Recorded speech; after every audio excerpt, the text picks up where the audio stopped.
উফ, আজ অনেক ক্লান্ত লাগছে। দুজন লোক মারা গেল, তাদের জানাজা নামাজ পড়ালাম। তারপর সময় মতো মসজিদে নামাজ পড়াতে হয়। ছাত্র আছে 4-5 জন, ওদের আরবি পড়াতে হয়। তারপর আবার অনেকটা পথ হেঁটে যেতে হয় খাবার খাওয়ার জন্য। কিছুক্ষণ আগে খাবার খেয়ে আসলাম, এখন ঘুমাবো। শরীরটা একটু ব্যথা করছে, যাক আল্লাহ ভরসা। এই গ্রামে শুধু একটি মসজিদ রয়েছে, আর কোনো মসজিদ নেই। আর আমি হচ্ছি ওই মসজিদের ইমাম, এই জন্য আমাকে সবকিছু করতে হয়।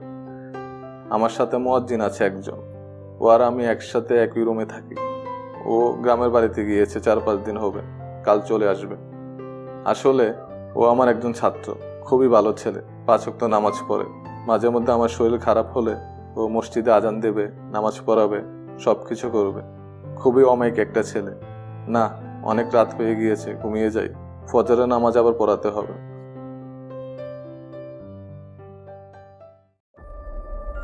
প্রায় 1.5 ঘন্টা পর হঠাৎ ঘুমটা ভেঙে গেল। এমন মনে হলো কেউ আমাকে ডাকছে। হুজুর, ও হুজুর, দরজাটা একটু খুলেন। হুজুর, ও হুজুর, দরজাটা একটু খুলেন। কি ব্যাপার, এত রাতে আবার কে এলো? কোনো সমস্যা হলো নাকি? না দেখি দরজা খোলো।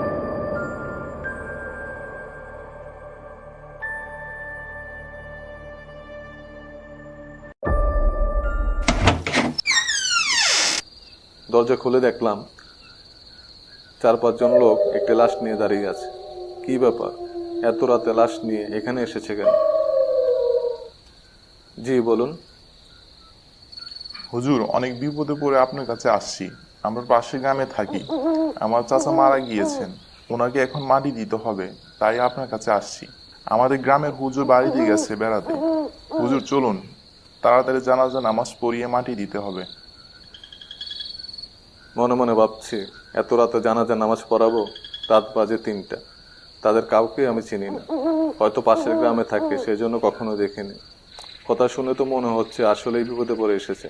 কি আর করা, কিন্তু এত রাতে কেন বুঝলাম না।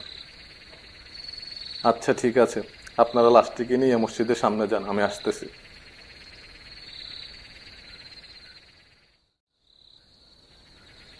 অজু করে রেডি হয়ে মসজিদের দিকে যাচ্ছি।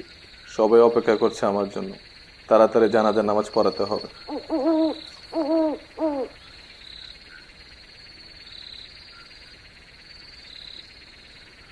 মসজিদের সামনে এসে দেখি সবাই একসাথে দাঁড়িয়ে আমার জন্য অপেক্ষা করছে। তাদের চোখ মুখ দেখে বোঝা যাচ্ছে তারা খুব টেনশনে রয়েছে কখন মাটি দেবে। আপনারা সবাই একসাথে লাইনে দাঁড়ান, নামাজ শুরু করবো এখন।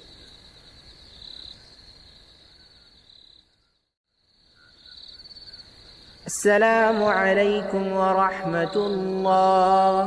السلام عليكم ورحمة الله.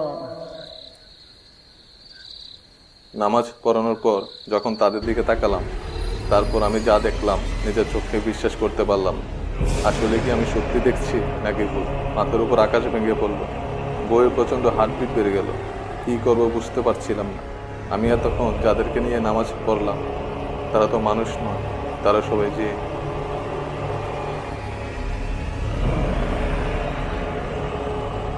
হঠাৎ আস্তে আস্তে কোথাও যেন মিলিয়ে গেল।